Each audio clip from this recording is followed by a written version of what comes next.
Yeah, so essentially the way I looked at it while constructing my list was I got a whiteboard. I specifically bought a whiteboard for this, right? Hmm. I wrote the top fighters from each faction. So all four Yonko, the Marines, the Revs, and then like any third party sort of factions that I was like, oh, they're pretty strong or not so strong. And then my top 12 was the easiest part of the list.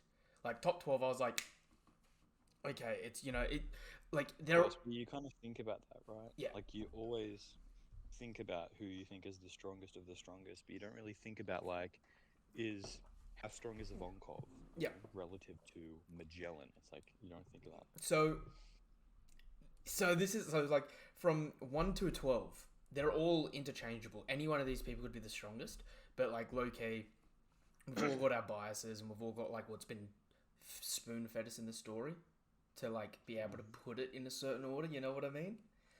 Hmm. Then 13, I think down to like 25 on my list are all people that I was like, fuck, these are all people that are like first commander level. Like, I'm sitting there looking at it, I'm like, shit, they would all slap up other commanders, not very difficultly. I've got Like, a lot of people above first commander level. so okay, I pretty much Really say hard to place them. to me, right? I place when I say first commander level, right? I have people above that, but I look at it and I go, they're not the leaders of their own organizations, really. You know what I mean? Mhm. So like my first commander level tier bracket is like there's a fucking few people there, and then after that, it's like I'm not even kidding, right? Like the third commanders are like bumming around near the bottom of the 40 mark. Like there's a lot of strong people in One Piece. It's fucking ridiculous, right? I think yeah. I don't even know. Have I even got Cracker in yet? I didn't even put Cracker in yet. That's how many. That's why this year I prefaced do the list however you want. How I'm gonna do the list is I'm going over the 50 and I'm having people on a sidebar as like a secondary list going, look, I didn't put them on the list because I've got nothing to actually back up why they're here other than I just think they're here. You know what I mean? And so, I think you have to stick to it pretty strictly because the problem is that if you do that, and I don't do that, hey, our look, list is going to be completely different. yes and no, because the difference will be like you can still see my list where they would be included that knock people down. You know what I mean? But True, but what I mean is like my 40th spot is going to be like a second division commander, and yours is going to be like a third, and it's like there's a pretty solid gap there. If we're honestly, going to get to the point where, like, when we're at the end of the list and we're saying like the bottom tiers, I'm still saying that are people that are really strong that have already shown up oh, dude, on your I'm list, and you're saying people that are way weaker. And in I my mind, I'm like, well, my 40th will whoop your 40th ass. I no, not at all. Because like even with the people that I've got right, and even in the way that I've done the list, dude, there are a lot of strong people on the list. Like part of why we're doing this video now, and that half the Supernova aren't on my list. Like cleanly, half of them are just didn't make it. Yeah, of course. Right, Yeah, they're just not. They haven't had a showing. right. I'm weighing up whether or not I can justify. It's like I'm talking like 48, 49, 50 on the list, right? Whether or not I can justify some vice admirals. You know what I mean? There's like a lot of strong people here, ridiculously Hmm. strong people, which is like why why I was like, oh, okay, this will be easier for us to just talk about than it is for me to just reply to you over message about like whether or not the revs like whether or not they're strong enough to make the cut or not, right? Because like, dude, I love the Revolutionary Commanders. Like they've got some cool designs and they're really fun. But I'm not gonna lie, right? I don't know if I can justify them in the top 50 at the moment. And we're still half a week's away from doing the stream. At the moment, I've got them in a little box off to the side for honorable mentions outside of Sabo, Kuma, and Ivankov.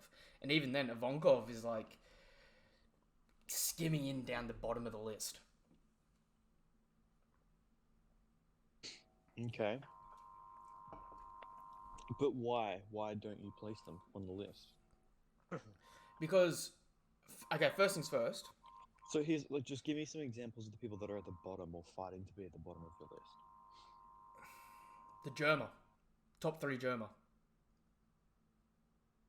Okay, you think the top 3 Germa are like just so do you have Cracker on your list? Yep.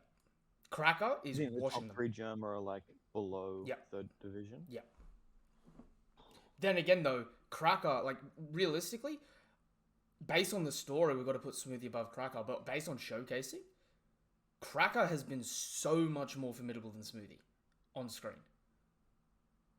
Here's the thing. Here's the thing with Cracker.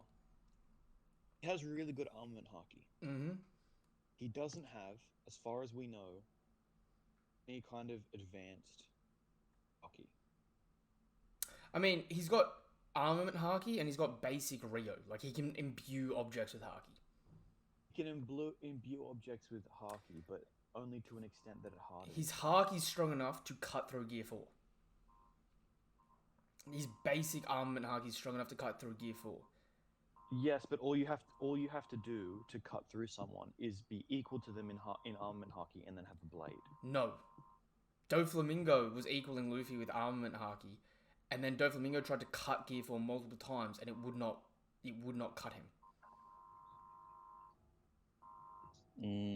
See? I don't think Doflamingo is equal to Gear 4's haki.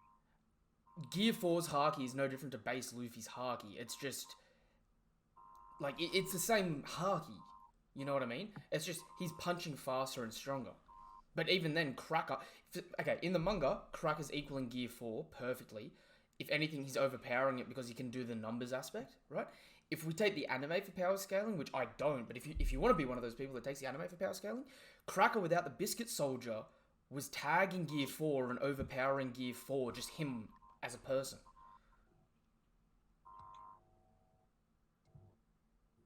So it's like... It's like, even if you lowball him and just take what's in the manga and how the manga is, a Gear 4 punch was barely strong enough to break through, like, one shield, and he's able to immediately block it with another shield in that. This is a Gear 4 punch at the start of Whole Cake. This isn't a Gear 4 punch at the end of Whole Cake. This isn't a Gear 4 punch. But that Gear 4 punch... It's not a Gear 4 punch once he has that Gear 4 punch, right? To me, Luffy with that Gear 4 punch... is already over every second commander and under.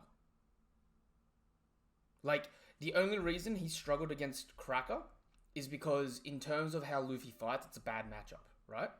Like, if I'm just going to say it outright. In terms of strength and durability physically, Cracker is well over Queen.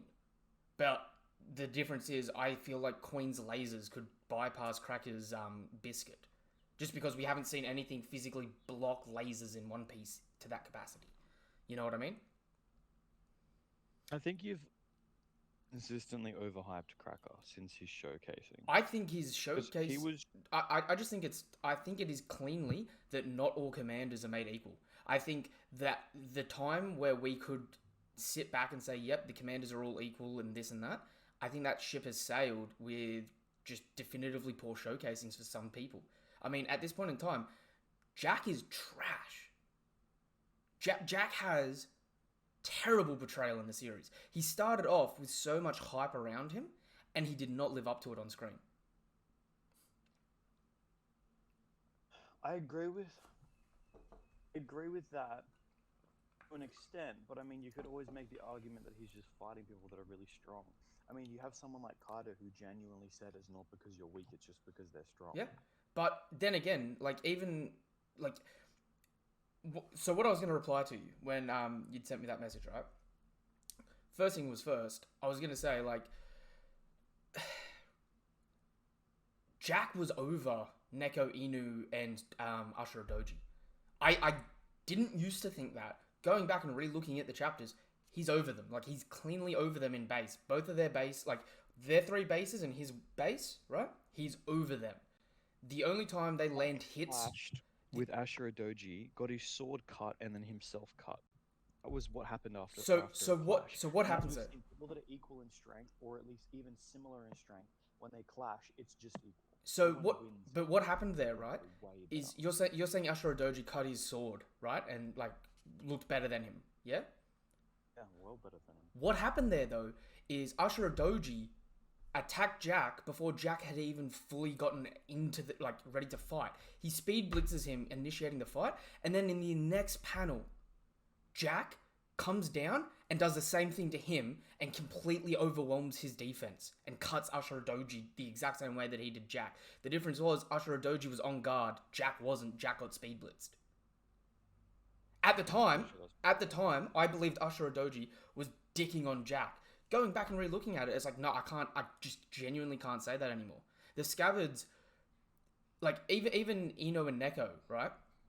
Ino and Neko were fighting, tagging out whenever they got tired against Jack. Jack was standing there. That's a testament to stamina, right? But even then, when we see the fights on screen in Onigashima, right? Jack was beating them if it wasn't for Sulong. Same with Perisperos. Perisperos was going to beat them if it wasn't for Sulong. Perisperos was going to beat them, but Jack was not.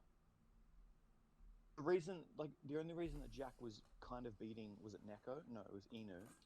It's because they were both of them were like very heavily injured. You can't really scale that. Yeah, they were heavily. What we have seen though is that for days upon days upon days, they were completely equal. No one even got injured. Yeah, but entire days. But what we also know is Jack's entire forces ended up getting defeated and had to go back and recover, and it was Jack, arguably versing the Minx without Sulong. Like, that is implied at one point in time, but then it's implied as well that the regular Minx were just so useless against Jack that they ended up backing off and just letting Neko and Inu tag in and out repeatedly against him, and then they just kept guard. And then Jack cracks the shits and just gasses them. But, like, even in Onigashima, right? The point, he was fighting them completely evenly, and Neko and Inu both do have Sulong. Yeah. So even in their weakest state, which is just their normal state, they are equal to Jack. Yeah, no, that's what we got at first, right? And that's what we're told. We don't see that, we're told that, right?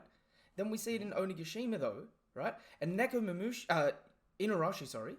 is on death's door. Like, Jack and Inarashi I would say they are dead equal in health when they start fighting, right? Mm-hmm. Then we cut to the point and Jack's like definitively kicking his ass until the moon comes out. And then it's a one-hit done. So, can you power scale Neko, Mamushi, and Inarashi up from that and go, yeah, they're definitely, like, they're third commander level or above, if it only works when the moon's out. So it's like once a month, they can fight for a couple of minutes. Does that mean they're on that level? What I'm saying is that they were tied with except for durability, which is just because of the fruit, they were tied with the third division commander. But if they go into Sulong, they're stronger. But what we ended up seeing was they weren't tied. That's the problem now. We were told they were tied when we first were introduced to it, right? But then when we actually see it, no. Jack didn't go hybrid against them. Jack goes hybrid in Onigashima, and he's beating the shit out of Inarashi.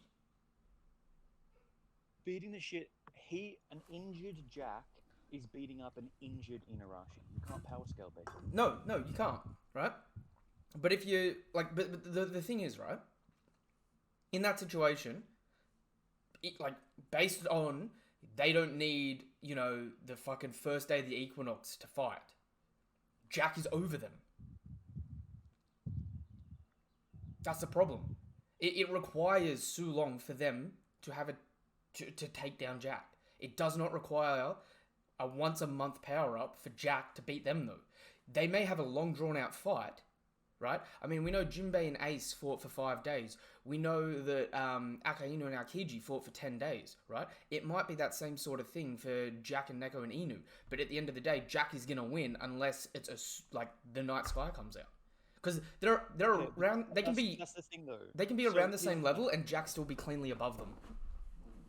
Here's the thing: if they fight at base form, let's say for an hour, 2 hours, yep, they're even.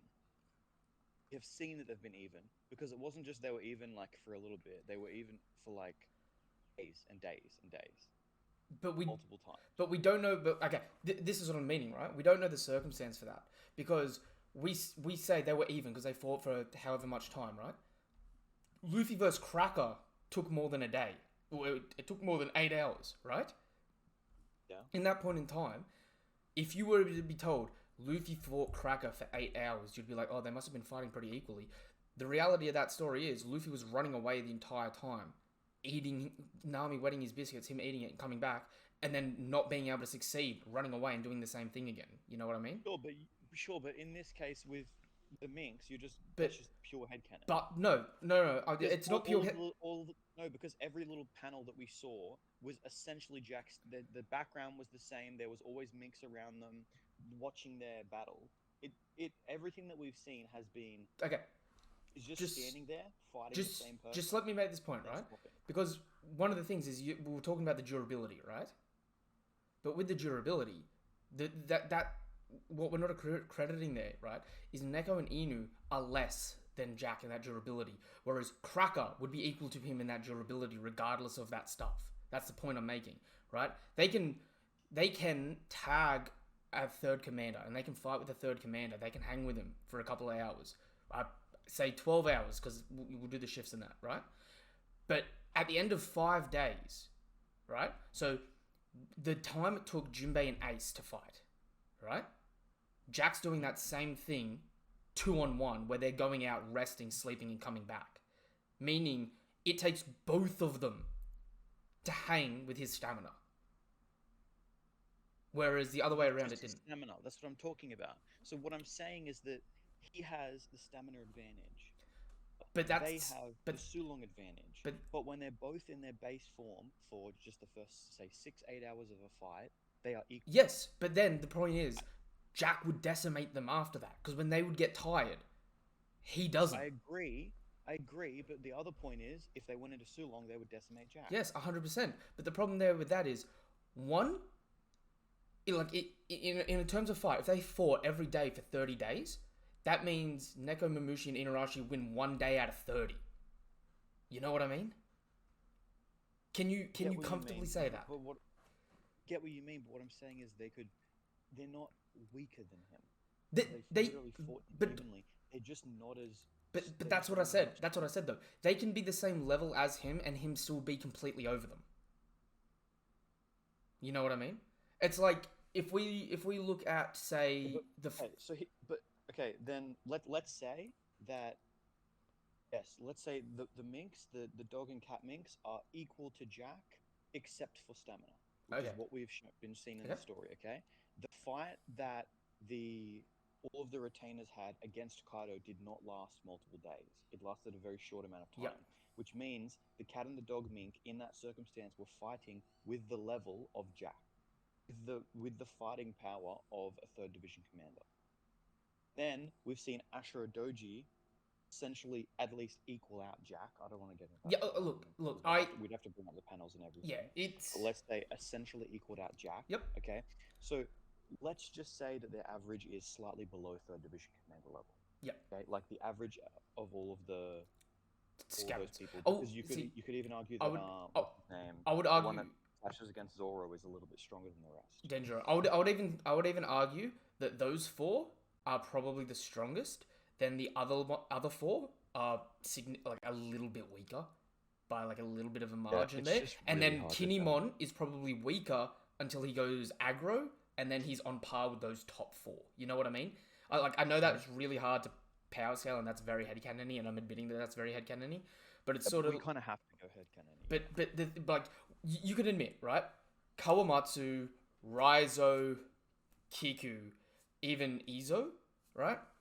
They didn't do nearly as much to Kaido even when they were fighting Kaido as... I was going to say, I agree Kiko on that, but Raizo deflected a breath. I know the breath didn't hurt, but I mean, deflecting a breath back at him is about as much as any of them did. But Kinemon slid it multiple times, just cut it in half like it was nothing as well. Yeah, that's a defense rather than a... But that's the point as well, where it's like... That's a very specific skill set that matches up really well in a one-on-one situation there where it looked better. Like, Raizo's scroll isn't doing shit against Luffy punching him in the face. Yeah, you know what I mean? I'm not saying Raizo is 3rd Division commander level. Yeah. I'm just saying, like, in terms of their fight, he actually had a pretty decent... actually helped a decent amount. Yeah. He wasn't useless. Whereas I would give you that Kiku and stuff like that might have been somewhat useless. Because look, and see, this is where it gets hard because again, this whole conversation spewed up as because we're trying to power scale where the revolutionary commanders are, right? Because we had the whole four revolutionary commanders and maybe Bonnie versus Fuji and Green Bull, yeah. And so we're comparing that with this, right? This is where it gets difficult, and this is where I'm like, when you were messaging me, I got where you're coming from, and that's why I was like, I want to have the conversation instead of just reply over text because one, I wanted to make sure that I'm not coming across like an ass over text because I can't say confidently either way on this, if that makes sense. And like, I think tone's going to be very important here, but it's like the Supernova 5 that were rooftop fighting, right? I think ultimately we're going to win. Whereas they lost. So it's like... Yeah, I know. That's what I'm going to... That was essentially what I'm going to say. Yeah. Is that I think Oda was drawing like a pretty clear parallel, a 5v2, between these two fights. And here's what I'll give you, right? What I'll give you is... I personally, I believe that the admirals are generally roughly equal to the Yonko, but if I'm putting them in a list, bit of a spoiler for the weekend, I'm putting the admirals slightly below the Yonko. Like I'm just putting the Yonko top, and then the admiral slightly below them. But in terms of fighting, like I think any admiral can fight a Yonko, and it's kind of touch and go who's gonna win. So, if anything, let's just say very, very, very slightly weaker than a Yonko. So in that case, you've already got like the revolutionary commanders are fighting because they're fighting two admirals as opposed to two Yonko. They're already like a little tier below. Not to mention they're but fighting. it's very small. They're fighting in a different location where the admirals have to protect the entire area. They were fighting in Merijoa, the one place in the world that above all else they have to protect. You know what I mean? Whereas Kaido's even in this chapter, Kaido's just like, I can't even protect my castle. I'm destroying it while I fight. Yeah, I guess that's fair. So it's like... It's really tough because we have never... I'm pretty sure we've never in One Piece been like, oh man, I could have done more, but I was worried about destroying the environment. Except for the admirals. I just don't think Oda... The admirals have done that consistently whenever they've been showcased. So Kizaru shows up, and first thing he does is he takes a kick to try and disperse some pirates, and then all the marines around him go, Kizaru, you're on a friendly island. You can't do that. You're gonna damage the island. You need to hold back. And he goes, oh, I guess you're right. I should. And then the rest of the time, he's not doing his projectile attacks. He condenses down. He makes his light sword or does kicks, and he only does stuff directly like close quarters. You know what I mean? Mm-hmm. Then in Marineford, we had Aokiji freeze everything, right? And then you had the back and forth about them, like we have to protect the island. We have to target them into the bay and entrap them in the bay so we don't do any damage to the island and the town behind us. Mm-hmm. And Sengoku references that. The admirals reference that. Then we have the whole like, Aokiji's ice ended up messing up the battery walls and stuff like that because it was too strong. So it's like even there, Akainu's like, you should have held back. And then Kizaru's like, well, Akainu, why don't you just melt it? And it's just like, every time we see an admiral fight, outside of the aftermath of Punk Hazard, we've always had the like caveat of they have to hold back. Whereas the Yonko sort of don't, like, because they're pirates and they can be more ruthless and they don't give a shit. They can be, let's go all out more. But then, on that same caveat again, the revolutionaries might not be able to go all out because they're not meant to look like terrorists to the world. They're not meant to, scare the world in that aspect.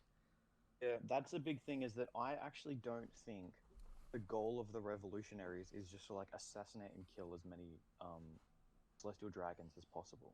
Like, because if they're doing that, they're just going to look like villains that are just like killing world nobles just because they hate world nobles. I think their main thing is just basically just to be nice and to like show the world's corruption to everyone and say we are not corrupt, they are corrupt, and then like slowly get all of the different countries to sort of come towards their side. To face them out. Like, Yeah, and I think if they're going into Mary Joas and killing a bunch of celestial dragons, it's like no one's gonna like them anymore. Yeah.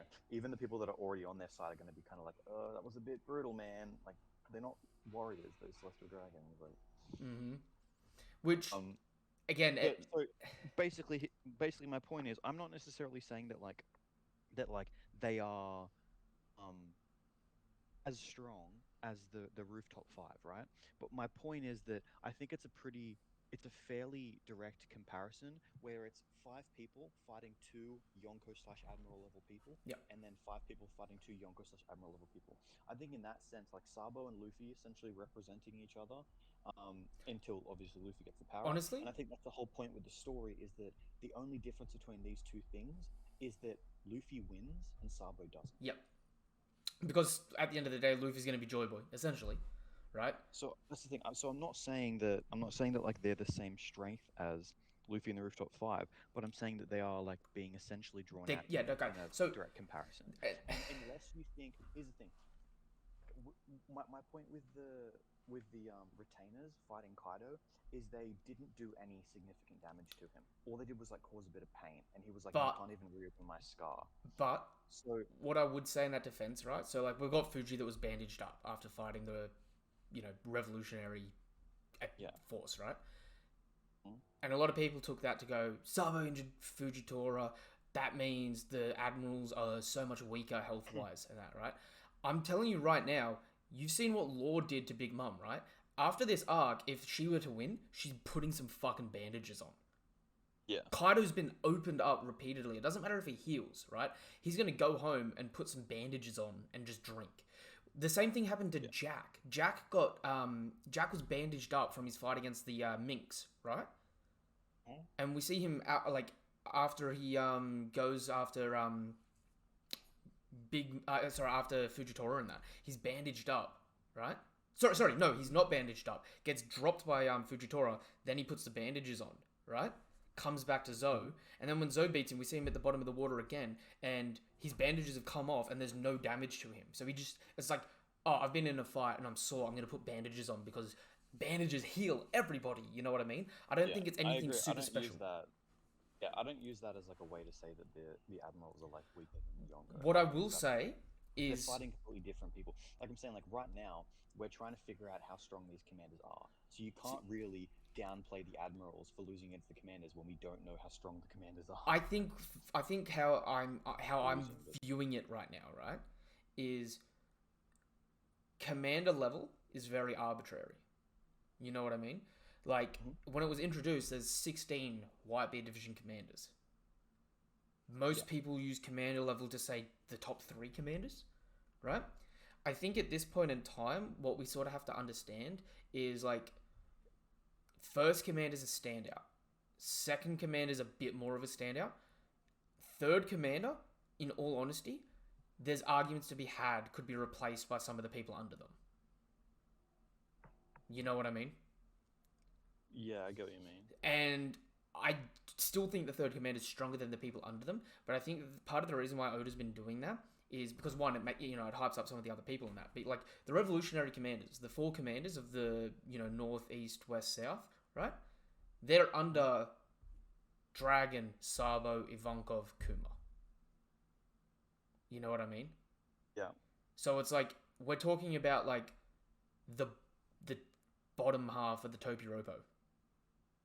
In that context. Yeah, but we're talking about the revs. Mm-hmm. Revs. I don't think the revs are a standard Yonko crew. The revs, in all honesty, look weaker than a standard Yonko crew, but their powers all look like they boost each other up if they fight as a group. I mean, I guess Bello Betty powers them up. Bello Betty powers them up. You have Lindbergh that can essentially run support with tech for all of them. Same as Karasu. He's their communication and transport network, right? Yeah, but the thing is that all these people have these unique abilities, but like while Lindbergh is running support, he's also not fighting because he's supporting. But while Bello Betty is enhancing people, but you can also assume that she as an individual isn't as good as a fighter as the rest of them. But that works no differently to Law. You know what I mean? Law, exactly, but that's what I mean. Is like Law is sitting back, blinking people around, which is really helpful. But he's also not Luffy. He's Yep. not running in there fighting Kaido. But So it's like, sure, he's helping in his own way, but that's just the way that he helps. If he so wasn't doing that, he'd be doing I'm fuck all. I'm at the mindset now, right? And it's a bit hard to justify this because I think a few people might get a little bit defensive about this, right? The spectrum of commander, right? And I'm talking from like first commander all the way down to 16th commander, sort of like I'm talking like the top 10 strongest people on each crew. That's not a Yonko, Mhm. right?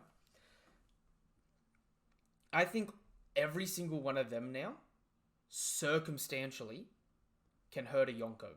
Not necessarily meaningful, in a meaningful way, but circumstantially, if the right opportunity was set up, they could do something that looks impressive against a Yonko, and you could argue is some form of damage, even if it's not long lasting. And so that's the same thing for the Scabbards as well. You know what I mean? Like they were all like they literally paralleled the Scabbards and Kaido to the vice admirals and Whitebeard. That all like remember that scene where they all stab into I Whitebeard? I have to disagree there. I think anyone less than second division can't hurt Yonko. At least Kaido and Big Mom. So does that mean you The think others that are all the insane. Scabbards are second division commander level? Because every Well, single one no, of them hurt Kaido. no, because here's the thing. I don't think they actually hurt Kaido. They stabbed him and he went, "Ow, I'm in No, pain." but that's A what I lot mean. of it. That's what I mean. They're able to Okay, physically do I'm something to him, and it well. doesn't essentially Okay, affect him. that's different. That's different. Yeah, yeah, yeah. So pain versus. I mean, someone can pinch you and it hurts you, but no one's gonna pinch you to death. Yeah, right. So like, he literally said to all of them after they all attacked him, "Oh man, I was hoping you guys were better, but Yeah, your cuts can't even open my old wound. They yeah, can't even cut a scar. yep. It's like pathetic. They Like they can't they're manipulate the never old adage of dragons, like oh the dragon's already wounded. Let's just aim there. It's a one hit to kill. me, They can't even successfully do that.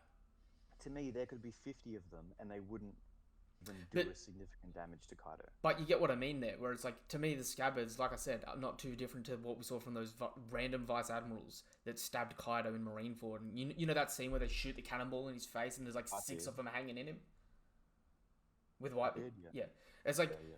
to me that's the same thing where it's like yeah you hit him, but it's like at the end of the day when we get the rap sheet for Whitebeard, it's like 247 sword wounds. Mm. It's like yeah, all right, your 6 stabs accumulated in getting done 20 times, 50 times over before it was meaningful. Yeah. And it's But I mean, yeah. I don't even know if they were meaningful, to be honest.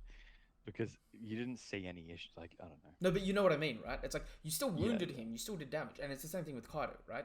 Like it's we have to admit it's impressive to bypass the scales, but we also now know that it's like okay, if you use sound, you can bypass the scales, right? If you have an ability that goes like transports through something like law, you can bypass the scales.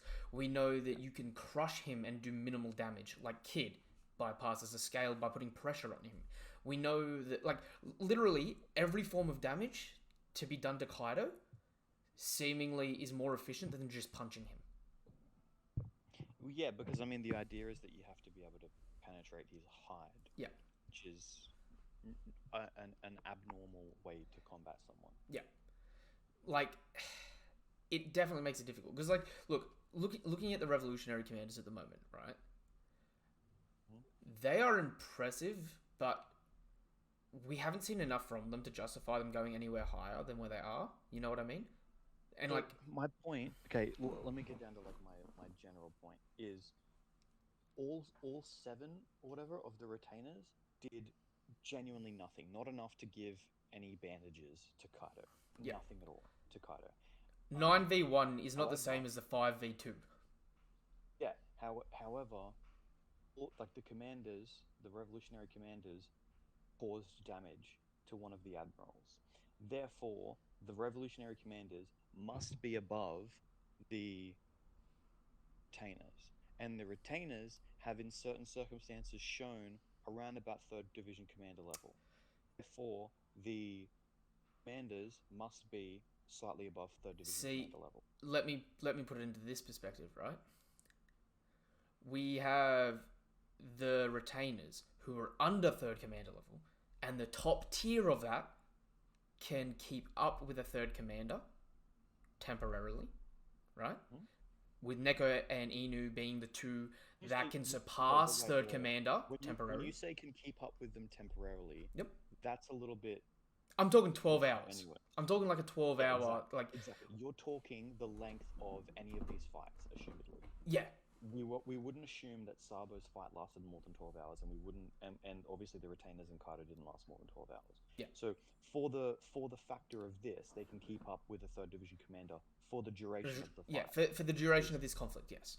Right? Yeah. But then the thing is, right? I'm not gonna lie, I just lost where I was thinking. What?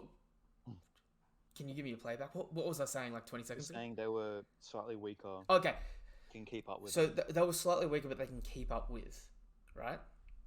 That's arguably no different to where we sort of like, and in terms of damage, right? Kaido was damaged, but he wasn't like he is now fighting Luffy. You know what I'm saying? Like when Kaido was damaged, what was happening was my dude is like when he beat the scabbards, he sat down and he was holding his side and drinking, and he's just like, oh, they with my scar. You know what I mean? That's not much different to how we saw Fujitora. You know what I mean? Where he's just sitting down, No, because doing nothing. they didn't open his scar. They just kind of They cut him. They made forced a him bit of- bleed, but it was minimal. Like it healed back up nearly instantly. But he's still because sitting there. had He was still funny sitting poison there in his scar. holding it, complaining about it. Right? He said it. Although we have seen that he has some mental turmoil towards the scar, so True. it could just be like PTSD, But like anxiety, pain. we saw them draw blood. You know what I mean? But like Kaido as a character, one of the big things about him is he's got a massive healing factor. Like Zoro cut him shoulder to hip, and it's gone. With Advanced Conqueror's Haki and all, and it's gone. You know what I mean? And it's consistently shown that it's gone and healed back up already. It's like it's hard. It makes it hard to scale, right? Because people can say, well, the admirals are weak because they don't have that same healing factor that Kaido does. Or it could have just been Oda's way of saying, right? Yeah, you know, those 5 injured those 2 just a little bit. No different to how the 5 that we saw injured Kaido and Big Mom a little bit. And if it wasn't for very specific circumstance already, they would have lost. Like, if Luffy didn't unlock Advanced Conqueror's Haki, they probably would have lost by now. Like, if Luffy and Yamato didn't tag Kaido and drag him on for a bit, right? After Zoro does Dead Man's Game, or Dead Man's Fast or whatever, and Law's like, you know, popped him off and that, and then Kaido Thunder Bargoed both of them. If it was to continue there and Luffy didn't have Advanced Conqueror's Haki and he was just doing a little bit of Rio for a bit and then getting like beat down, that's game over there, isn't it? So like, we can't like. It makes it hard because like when you look at the Revolutionary commanders, I put Sabo personally. Spoiler for my top 50 list. I put Sabo cleanly in the first commander range, probably at the top of it. I mean, Ace's Devil Fruit is fucking phenomenal, and I know I'm not meant to like keep bringing up things like the Ace novel and the Ace manga because it does embellish a bit of stuff visually for us, right?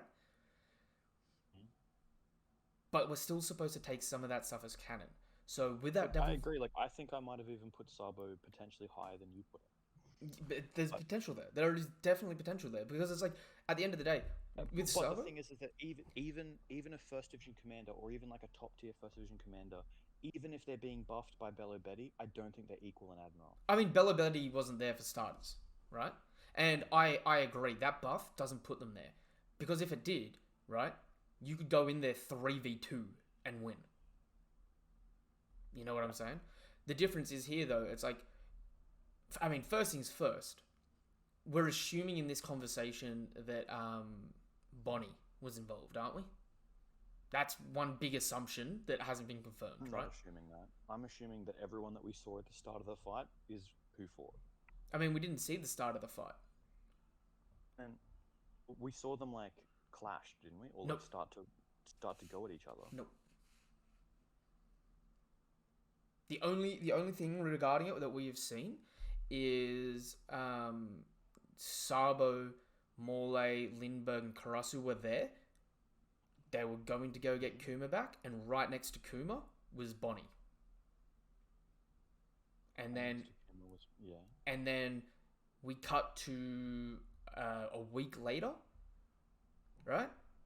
And at that point in time, Blackbeard's talking about like the newspaper reported that the Revolutionaries clashed with the Admirals and got beaten.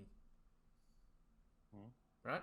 And then that's all we know. That's all we've seen. Then we saw Fujitora in the ocean, what looked like the Calm Belt because he was fighting Sea Kings, or his crew was fighting Sea Kings, and he just had a bandage on his head, and that was it.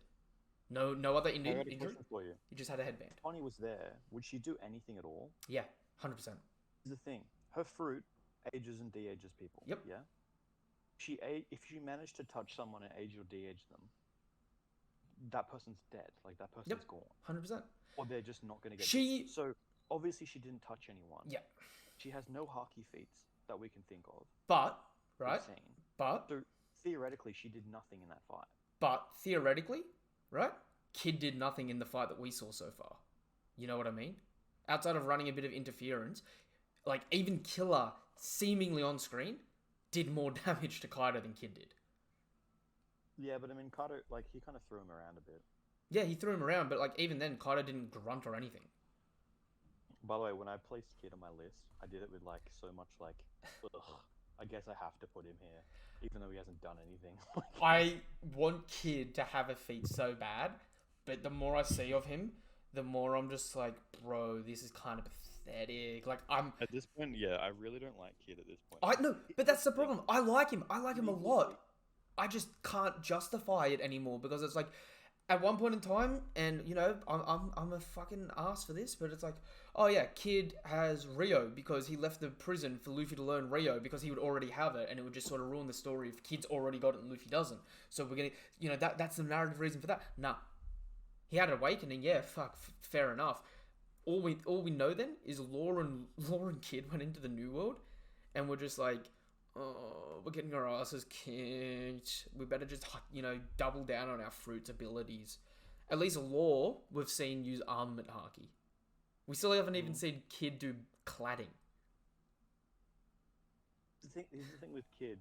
He's like, his power is just, I'm going to attack you with metal. Yeah. He's literally been shattering metal with his teeth since the start of the season. Yeah.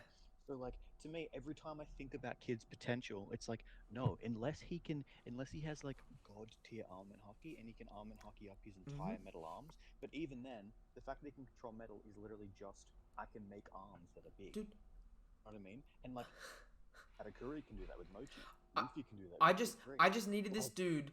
Me being able to control metal is such a pathetic power in the world. It just doesn't help. I gotta ask this. Do you think there's any possibility, like, first things first, are Kid and Law beating Big Mom?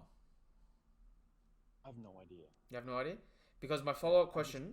I would be kind of annoyed if they did. Like, my follow-up question is there potential for Kid to unlock an advanced form of haki or multiple advanced forms of haki continuing his fight with Big Mom, since she's using haki like that? She's using Rio and Advanced Conquerors. Yeah, I guess if I could see him learning, if he's got the same prodigy level as Luffy. But not necessarily Rio, because I feel like Rio is like, you have to kind of think about, okay, get my haki and project it out from me, but hold, like, you got to really practice that. But I could totally see him learning Conqueror's armament. Kid arguably should have been the Supernova other than Zoro and Killer to learn Advanced Rio fucking easily, because just the process of armament haki, using armament haki on his metal to begin with, should make that thought pop into his head. Oh, I mean, if you're talking about that kind of Rio. No. Just because think about it. Like, I'm talking about the projectile thing as well, because it's like, if he's got metal that he's controlling, right? If he can imbue that with any form of haki while not necessarily directly touching it, he should have advanced Rio. But we don't get that from him, and it's sad, and it hurts the portrayal so much. Like, the only reason I put him where I put him, right, is because his, like, realistically, right, his metal is about as effective as Gear 3. Yeah. And it's like, if you can just fight, like, there's not many people that are just Gear 3 level permanently.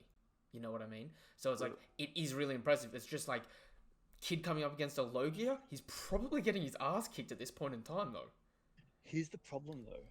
His like we say his metal is equivalent to Gear 3, but that's because the hands that he makes is like as big as Gear 3, and it seems to have But been shown back in like Sabity that it has like the same kind of impact force that Gear 3 has.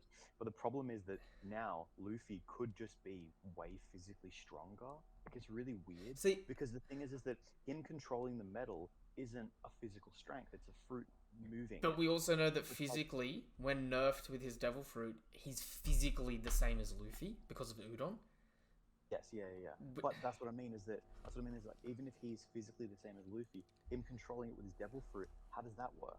Is So, it just a standard level of strength, or can you get stronger I mean, with it? does he need to physically be able to lift the metal? Like, can he bring it to him, but he's still got to physically move it and lift it? Yeah, I mean, like, so here's an example, right? Quake. We've always kind of said that the Quake is probably just like a basic level of strength. You can't get like stronger or weaker Quakes, right? Which is why it's kind of hard to control the power. And so as soon as Blackbeard got the fruit, his Quakes were as strong as Blackbeard's Quakes. Like, And then we've also seen things like Fujitora. It's like he can do like varying levels of gravity, but when he first eats the fruit, is it he can only do the low levels so and he has to train to use higher, or can he just always use So higher? how I feel about it now is, I mean, Fuji and Whitebeard are identical here because it's like, in all honesty, on paper, their fruits are near identical in potential, Mhm. right? Arguably, even Fujitora has more versatility. Arguably, right? Yeah. But it's like, looking at that, it's like, to me, it's, there are levels to how different, like, the Quakes are different. I believe that the Quakes can be stronger or weaker. But the problem is, once you eat the fruit, it's not like you've got to train to get a stronger Quake. You can do the maximum output off cuff. The problem is controlling to know how much to put out. You know what I mean?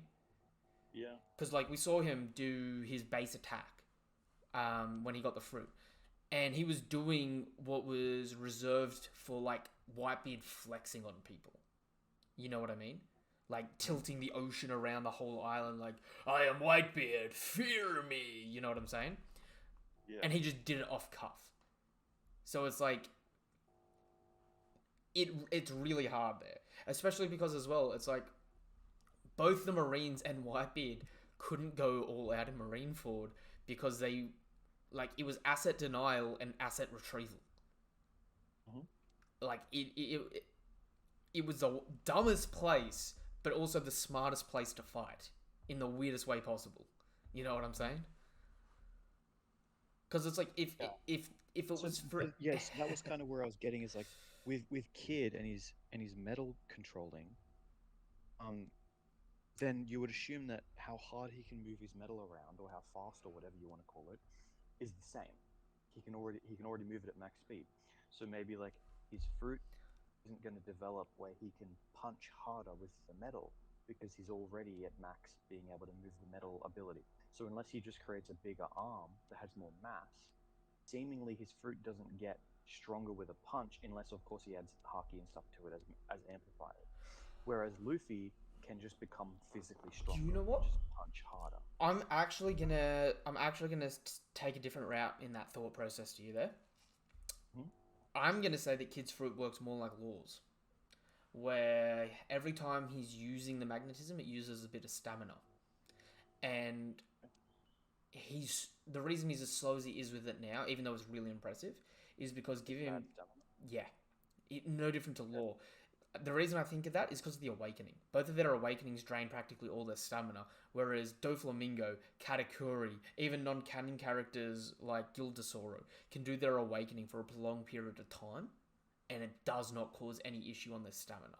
But then again, Okay. they've had their Um. abilities for decades, and have arguably So had their awakening for decades. yeah, exactly. That's what I was gonna say. I agree with the stamina drain for Kid and Law in that. I think Dofi's would still drain stamina, but like you were saying, he's got more stamina Because he's trained with it for a while. because think a kid if he can use his I could see awakening that because- indefinitely. Yeah, I mean, I could see that because when you think about it, Luffy just kind of is rubber, right? Mhm. So him stretching his body he doesn't have to use his fruit to stretch his body. He just throws his arm. So he's not actually using his fruit, quote unquote, when he's just doing normal punches. But then when he goes gear 2 and 3, he is. But the reason he's getting is also he doesn't have stamina. So seemingly like, yeah, Luffy doesn't have like a stamina restriction on his fruit unless he goes into these forms. But then it's because of half to strengthen his body or whatever. I mean, Whereas people who create things out of their body, it takes like a certain amount of stamina to create that thing or to move things. So yeah, like when Law creates the room, it takes stamina, and then Logias I think would be the exception to that because a Logia is the element. So I think maybe it doesn't take stamina to create more of that element. What I would say, how the hierarchy goes is, with the Paramecia, you've got body modifications where you become something. You have people that can create something, and then you have people that can manipulate something or an effect, right? Luffy's one of the only few people in the entire series that is something. Luffy and Katakuri, I think, are the only two Paramecias that are their element. Right? Then you've got producers. A great example of this is you've got like pre-time skip, you've got Mr. 3 and his wax, right? I think Mr. 3 would take stamina to create wax. See, I don't think he'd take stamina to create wax, but I think if he were to awaken it, the ability that he would use then, like his awakening, would drain his wax like crazy. Because and just hear me out here while I'm getting to it, right? So it's like the ability to produce something doesn't cost stamina, but while you're using like it doesn't cost stamina for you to use your devil fruit to create something, right? But then if you were doing utility or combat, you are draining your stamina anyway fighting, if that makes sense. For example, Cracker can infinitely clap his hands and make infinite amount of biscuits, and it's no issue to him, right? But eventually the dude's going to get tired and fall asleep, even if he can keep clapping his hands nearly indefinitely. If that makes sense. Okay. Like Doflamingo, it wasn't really draining his stamina, as far as we know, making his like string clone and stuff like that, right? Right. But then what I would ask is, what's the difference between Cracker and Dofi and Law and Kid? The difference is they affect something, right? Law creates a room, yeah, but what his room isn't the effect. Law affects things by like slicing them, producing gamma radiation, producing radio waves and stuff like that. Kid affects metal around him. He doesn't just make new metal. He affects the metal around him, and that takes the stamina to pick it up and control. And so what I would argue then is the people that make the status effects of stuff, right? They drain a lot of stamina already, but then when they use their awakening, it drains even more stamina to the point where they can like use their ability once until they master it. Whereas a producer, right? They can produce a heap of their element, like Katakuri. Sorry, not like Katakuri, because Katakuri is more like Luffy than anything, I'd argue, but like Doflamingo, right? He can produce a near infinite number of string, right? But then once he's made string, right, his awakening can turn other stuff around him into string. I'd say it drains stamina then when he's using his awakening to move the string and stuff like that. But like, it doesn't drain his stamina just making normal string when he's not turning other stuff into it. You know what I mean? It's not doing that conversion process. I know that might be like a bit of a reach there. I just think it's like a really ultra hyper specific distinction because that I don't know if Oda would think because another example, right? And because I think it's been very consistent through the different versions of it, right? Because like you look at the zones awakenings are all, they kick their regeneration and stamina into hyper gear, right? Now we see them at Impel Down, and they're like a little bit more like beast than man, but they're still fully conscious in there. They still take orders from like the jailers and stuff like that and can communicate, you know what I mean? So it's like, to me,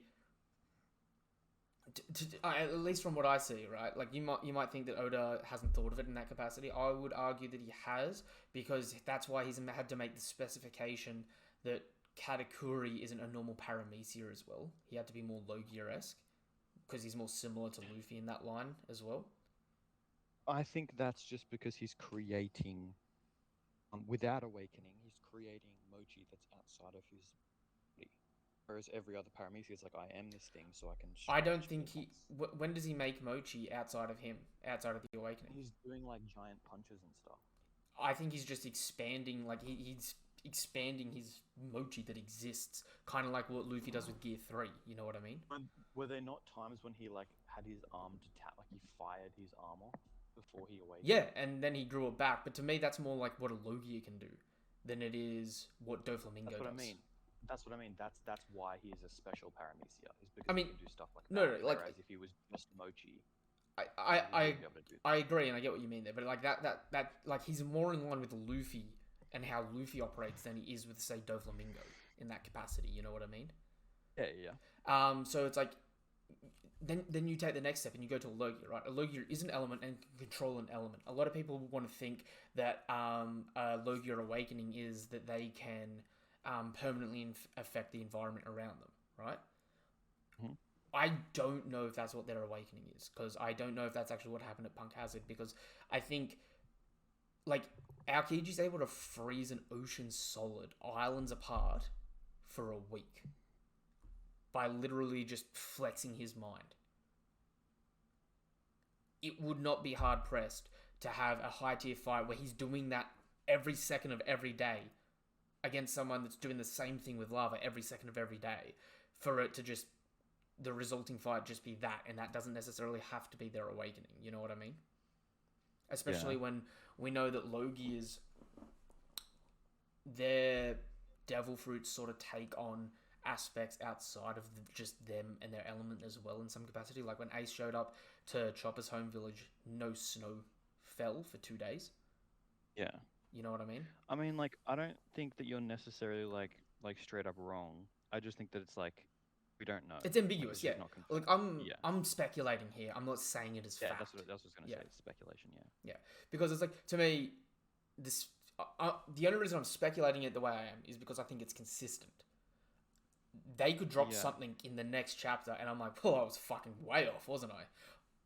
But for now, because it's consistent, I'm like, all right, I like to think that that's how it's working because it follows the rules of the fruits and that we've seen so far. You know what I mean? Like something, like something to consider as well is like someone that produces something, right? Hmm? They don't. It doesn't.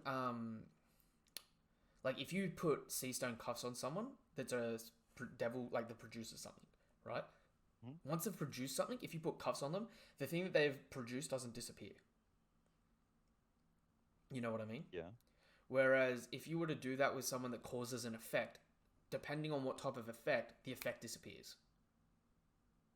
Right. You know what I mean? Hmm? So it's like I definitely feel like Oda has taken the time to sit down and think about these things, which I think is why he made Paramecia a thing. Because like Paramecia used to just be a term for everything other, didn't it? Like Yeah. I mean, I think though, I think Oda intentionally, like, it's a soft power system, right? yeah. No hard levels. So I think Oda kind of intentionally wants to leave it up to be like, you know, yeah, Law drains his stamina, but Luffy doesn't, and it's like, just kind of can say that because it's just the soft. I It's like, yeah, this threat happens to work this way. see. I think he does do that more than And people want the to other thing believe. as well is like, Luffy has gotten physically stronger outside of Haki, despite the fact that his muscles haven't gotten any bigger, right? So it could just be one of those anime things where it's like, he just punches harder now because he's stronger. I don't know. Wano Just Luffy's that's it. jacked as shit compared to the beginning of the story. Luffy. Yeah, What? that's fair. But that Wano was like Luffy's post time skip and stuff. Wano Luffy's walking out like the like Broly next to Trunks. But he's not. Oh yeah, but he's not like big. Nah, He's just shredded. 100%.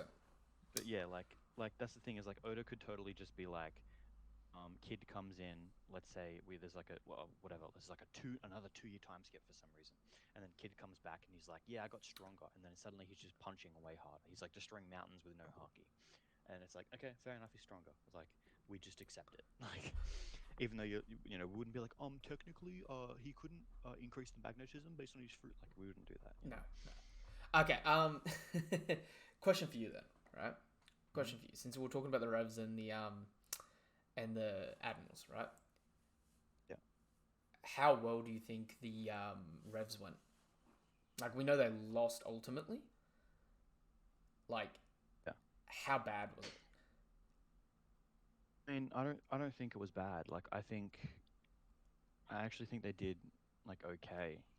Um, caused some damage. So to be honest, like I can't imagine Fujitora.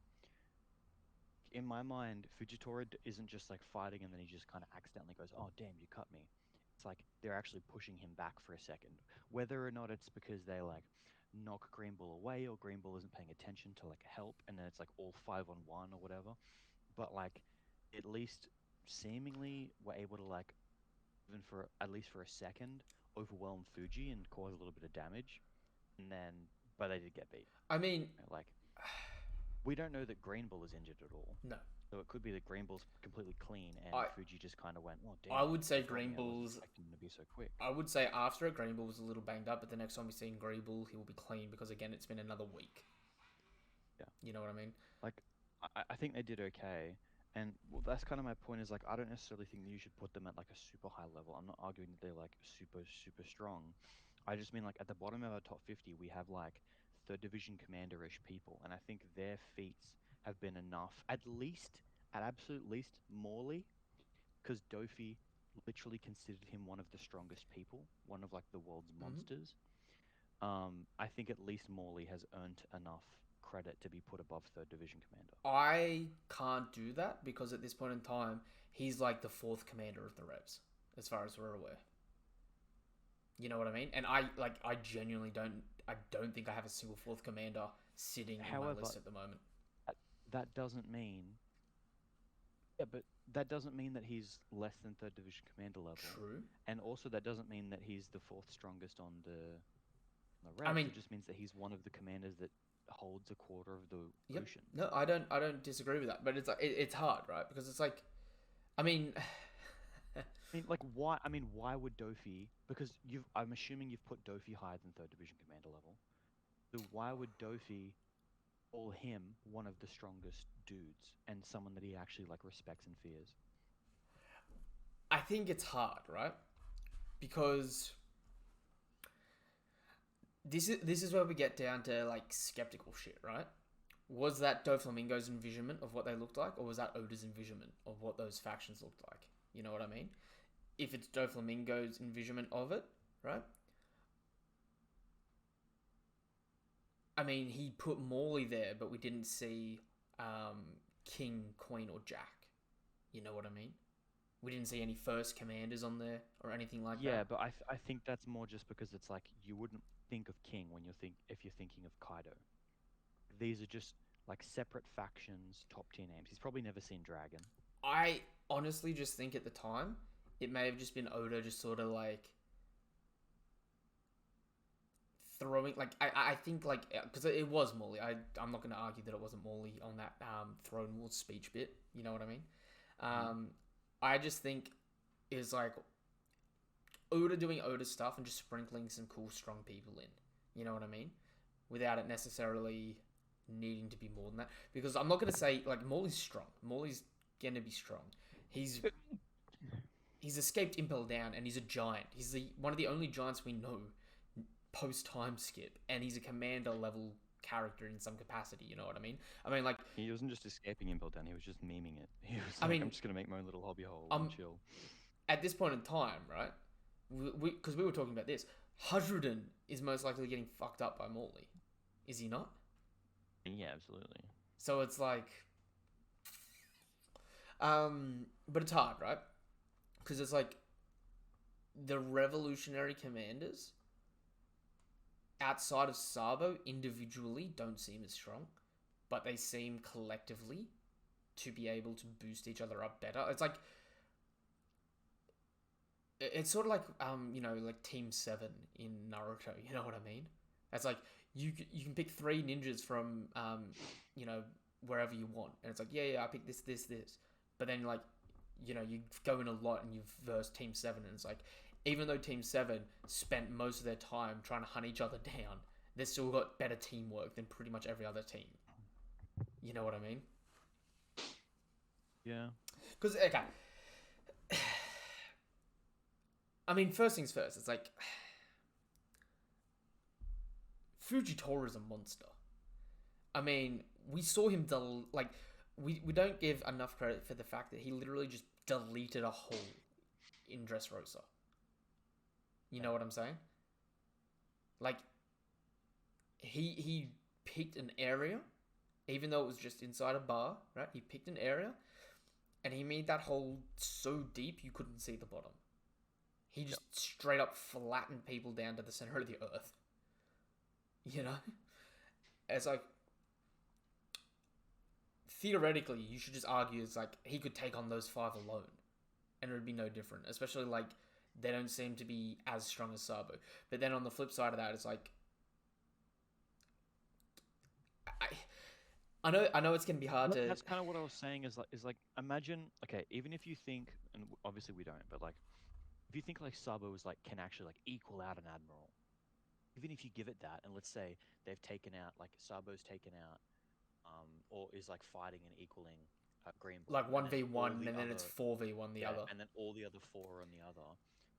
Even then, the fact that they managed to injure an admiral is like a way greater feat than any of the retainers did.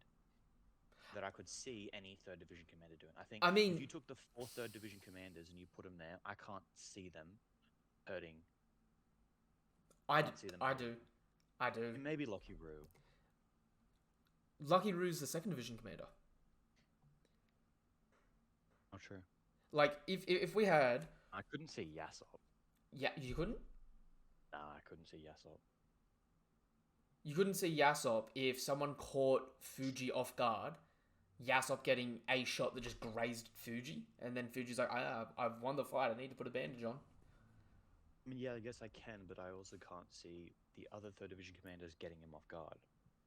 I mean, okay, look, we got like a best example, right? Look in Marineford, right? Mm-hmm. Jozu caught Aokiji off guard for a split second and tagged him, made him bleed a touch. Yeah. You know what I mean? If you've got, 5 people doing that, right? Even if you overwhelm them in a one-on-one significantly, as a group, you'll get tagged a couple of times before you eventually just like catch them in a gridlock. You know what I mean? It's like Jozu, Cracker, Jack, and Yasop, right? So you've got. In fairness, though, I put Jozu and Yasop above like Queen. Probably even Smoothie. I'm not sure. I don't really remember. But I think Yasop's below Smoothie, but still. I'm neither gonna say. Above Queen. I'm neither gonna say like yay or nay on that. But okay, even if we swap it out, swap Yasop out with Queen, right? Queen goes invisible and then shoots a laser. And while someone else is fighting Fujitora, that laser just like skims past his head, and he's like Spidey sense last second peeks in and he dodges. You know what I mean? Fuji is absolutely gonna. Fuji doesn't. Invisibility. What about Aokiji? Really? What about Aokiji? Man's blind. But you get what I mean, right? It's like you have Queen come in there, like in a group fight with other commander level people versus Aokiji, right? Yeah. The laser not having Haki might not do anything. It might be a bad matchup because he's a Logia, right? But if it skims him for a quick hot second, it'll probably damage him.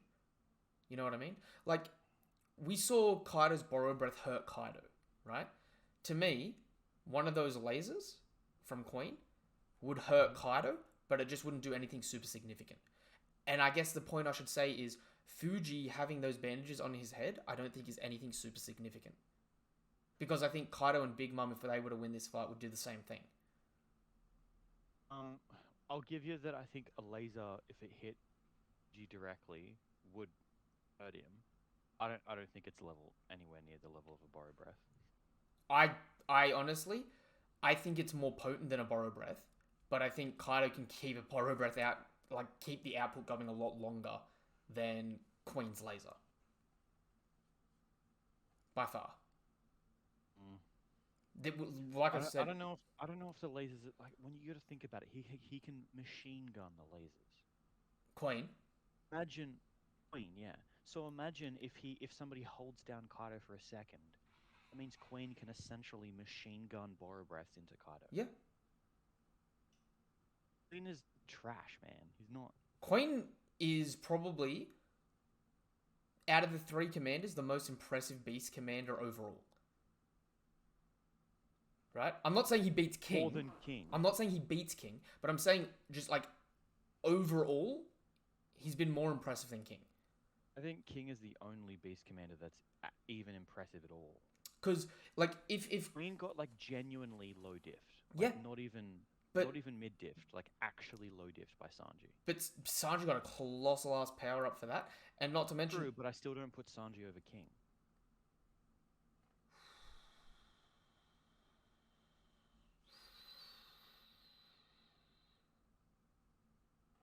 I haven't really thought about that too much, but honestly, I think it's a lot closer than you'd think. I think it's close. I have Sanji directly below King, but I don't think he can beat King. Because, okay, put it this way, right? Take all the commanders, right? We're working our way from the bottom, right? So we've got Yasop, Jozu, Cracker, Augur, Van Augur, right? And who's the other third commander? Yasop Van Augur, Jozu, Cracker, Jack. That's it. There's 5 Yonko. I'm all over the place here. You got those 5 people, right? And then, okay, throw the Straw Hats version in there as well, Jinbei. Yeah? Yeah. So, I feel like each one of those people, like we've seen Jinbei tag a Yonko. And it hurt a Yonko momentarily. Right? Yeah. So, Jinbei gets the tick of approval there of having had done that, right? You have Jozu, who's done the same thing to our Kiji, right? He tagged him. Even if he got his ass handed to him later, he tagged him for a second, caused some damage, right? So that's 1 tick there. Van Augur and Yasop, I can see... What do you mean by damage? Because that damage is not going to hold Kiji back in any fight ever. But, well, I mean, to put it this way, right? I think when we're talking about that, right? We're not talking about a 1-on-1 in that situation. We're talking about a 5v2, in which case Jozu just tagging them like that is no different to what I think the Revs would have done, and no different to how I think the Rooftop 5 went. Like, realistically. Because it's like, if you're able to catch one of these top tiers off guard and do some kind of damage, even if it's minimal, right? I agree with that. In a group, but I don't you're think doing Jozu just as could well as... hurt. I think Jozu could hurt Kaido is the problem. I think Kaido is more tanky. I think Jozu does to Admiral. Kaido what Kid did to Kaido. Because Jozu's a suplex dude, right? He's one of the fastest people on the Whitebeard Pirates, right? He was able to tank the world's strongest slash, which personally to me, I think is very comparable to the Kaido Big Mom team up Izuku Sovereignty, right? He was able to eat that more than Zoro. I'm going to disagree that the diamond, he can block pretty much anything, sure, but he has to go full diamond to block it. But as far as we know, he can be full diamond and still move. Then why does he always have a gap? Because it's just visually showing us that he's putting it up for a second and then taking it down. He doesn't like. I think there has to be a reason why there's a gap. Otherwise, it's like who can kill him? Like who can? I think it literally is just stylistically from Oda, because I mean, it's like if you've got to do all the hyper detail of doing full body diamond. So in that case, is he instantly over anyone who doesn't have Rio to get through the diamond? No, because I think things like those lasers can still damage him. I think things like... Laser can't go through his diamond. Potentially. Because he might be able to tank something like Mihawk's world's strongest slash, because 1, it wasn't meant for him, it was meant for Whitebeard, right? But 2, it's like... you can tank certain types of damage and be susceptible to other types of damage, right? Like him being diamond, I could see him being susceptible to heat, right? But he's still able to tank pretty much everything else that's not heat related, arguably. You know what I mean? Diamond's really resistant to heat, actually.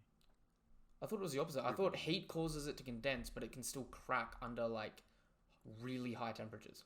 Yeah, I think it's like you have to heat it up heaps, and then you can like smash it with a But hammer or something. it, But it takes a lot of heat to start to heat it up to that level. So like, sure, like Akainu could like heat him up and then punch him, but either way, I could be like, you know, like I could be giving a bad example here, right? I'm just talking hypothetically, because it's like looking at that, right? You've got Cracker, who's physically as durable as Gear 4, right? And we saw Gear 4, and he's physically as strong as Gear 4, and he's physically as fast as Gear 4, right? Mm-hmm.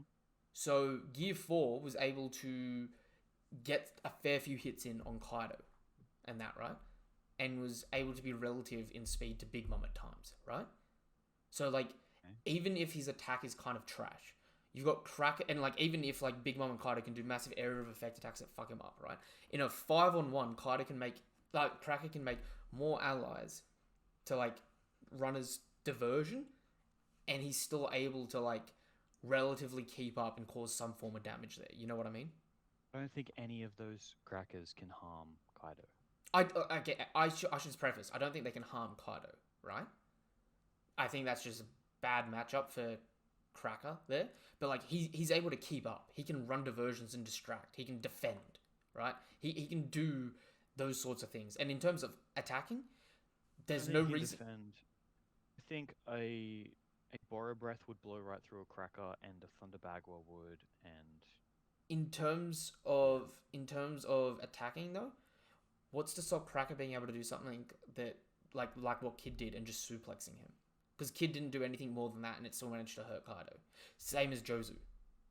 You know what I mean? I mean, it's possible, but when you say hurt again, it's like a pinch. A pinch isn't gonna. Yeah, but that's the problem. Pinch isn't gonna give him bandages. If it wasn't for Luffy, and Kid and Law specifically doing Awakening and Zoro doing like an awakened Conqueror's Haki slash, nothing has been done substantially to any of the Yonko here. You know what I mean? Yeah. Like literally outside of Luffy with advanced Rio and Conquerors. Definitely. No one in the 5v2 did anything substantially to any of the Yonko, yes. And to me, those five That's kind of my point, right?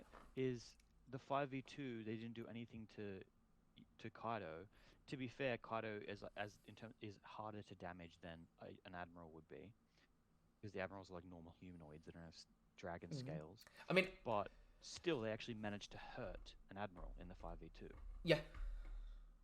Because that's the thing, is that like, sure, like Luffy's fight is going to end in a win and Sabo's fight ends in a loss, but there is a drastic difference in that they have the presence of Luffy and the fact that they can lose and like Luffy can lose and then come back.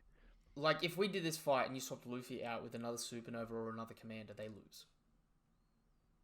Yeah. Right? No different to Sabo. Even if it's like you do this fight, everyone has to stay on the rooftop, because realistically, like in the Sabo fight, they're not moving.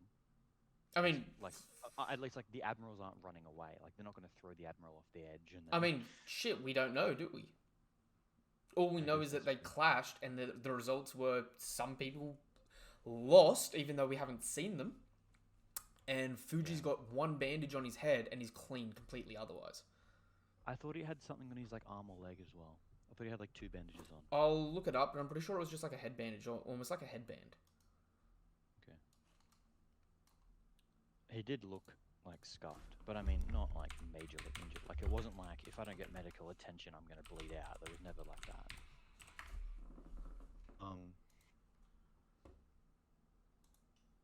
Yeah, I don't know. Yeah, he's just got a band around his head and like a little patch on his cheek. And other than that, he's completely clean. Yeah, right. You know what I mean? And even then, it's like... They clobbered him over the head with his pipe. Well, I mean, like... that actually would have been funny. But even then, right, it's like, separate to the admirals there, like, you think Big Mum wouldn't be putting some type of bandage on or something after this arc? Even if she just walks away where she is now. I mean, she's got Nah, if she visible. walks over where she is now, I think she's okay, She's got right? visible scuff marks all over her face. You know what I mean? Eh, So it's like, to me, like, if Big Mum walked away now where she is, it's no different to Fuji having his bandages on here. She'd go home, put on a bandage or a patch or something, and then in a day's time she's clean. No different to Fuji. I think Fuji was a little bit more worn down than that. I don't know. It's hard to tell what the hell that awakening did because realistically, when you think about it, all it is just a bunch of metal hitter. Yeah. It's like it's never worked before. Why would it work now? No, but that's the point though. It's like, it's the pressure. She's getting hit with metal from every side. So she's like fizzing up a can of Coke or something and then putting heaps of pressure on it. It pops somewhere. Because that's all Kid did to Kaido as well, right? Other than that, Kid did Yeah, but nothing to hurt had Kaido. no scuff marks at all. No, but he suplexed Kaido. You know what I mean? It's like, Yeah. if... And we're assuming that did anything to Kaido, right? Because if we don't, that means Kid did nothing to Kaido and Killer was hurting Kaido. You know what I mean?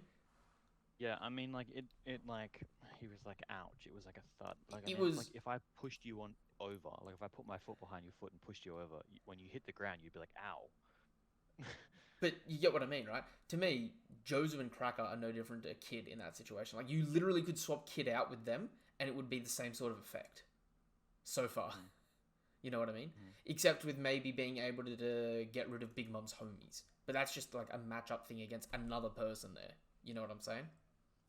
Like, I mean, Izo was hurting Kaido with his Haki bullets, right?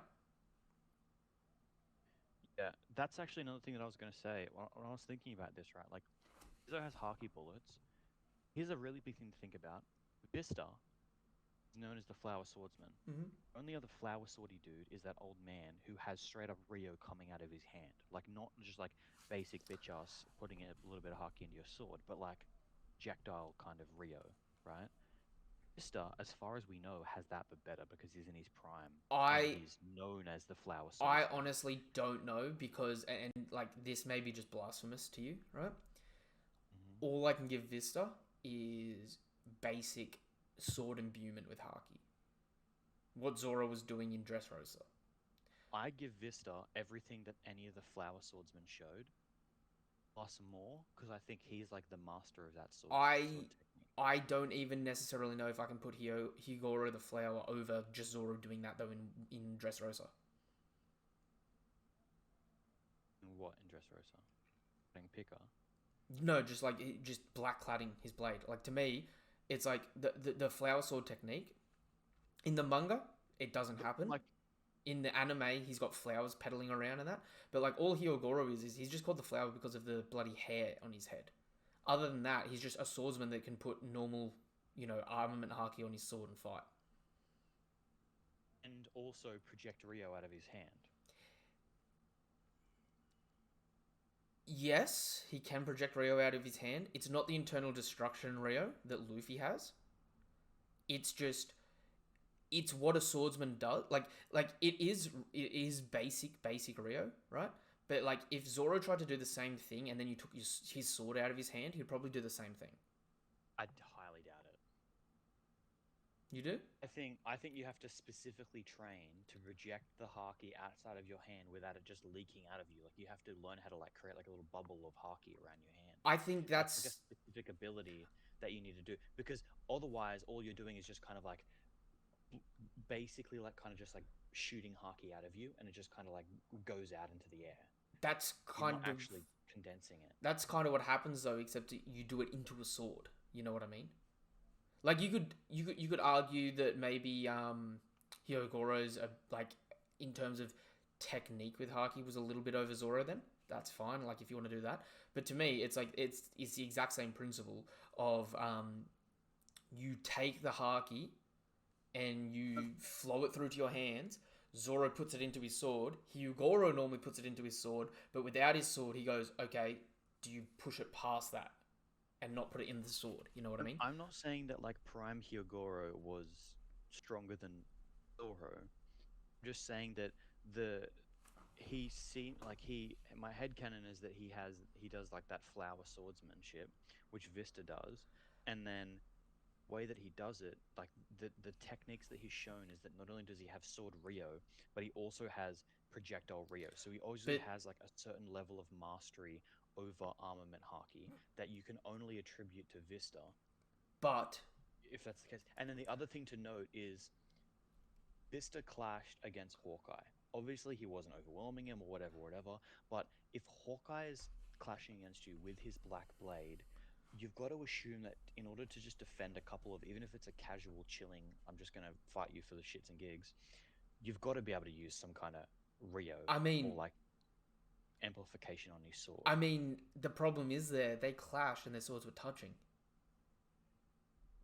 Yeah, but that's what I'm saying. Swordsmen don't use projectile Rio on their swords. I Swordsmen I just know enhance their swords. I know that's how you feel. On all honesty, though, I think when we see Mihawk, we're going to see the not touching kind. I genuinely do, because I mean, you got to think Shanks is regarded as a pure swordsman too, right?